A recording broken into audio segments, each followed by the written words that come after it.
Unplug and Live, Understanding, Kill Your Television. Hello, everyone. Today, we're diving into a fascinating phrase that you might have heard or seen around. Kill your television. It's not as violent as it sounds, I promise. This expression has been a part of English slang for years, and understanding it can give you great insights into cultural attitudes towards media consumption. Let's explore what it means, where it comes from, and why it's still relevant today. Kill your television isn't a literal call to destroy your TV set.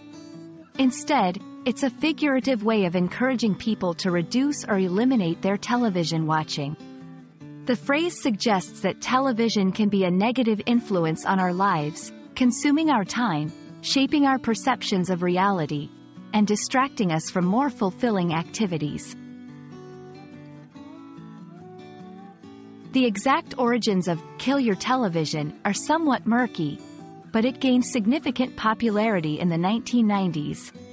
It was a period of rapidly increasing TV consumption, and many felt that television was becoming too central in daily life.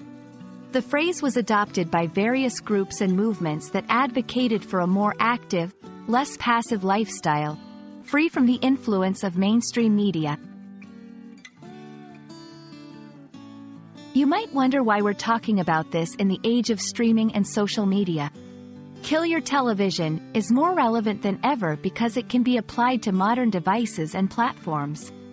It's a call to be mindful of the time we spend on digital entertainment and to seek a balance that allows for more enriching experiences, like reading, spending time in nature, or engaging in creative hobbies.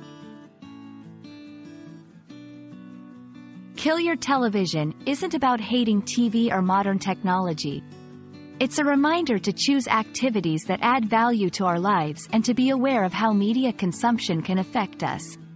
Whether it's TV, smartphones, or social media, finding balance is key. We hope this exploration helps you think about your own media habits and inspires you to make choices that enrich your life. Thanks for watching, and see you in our next video.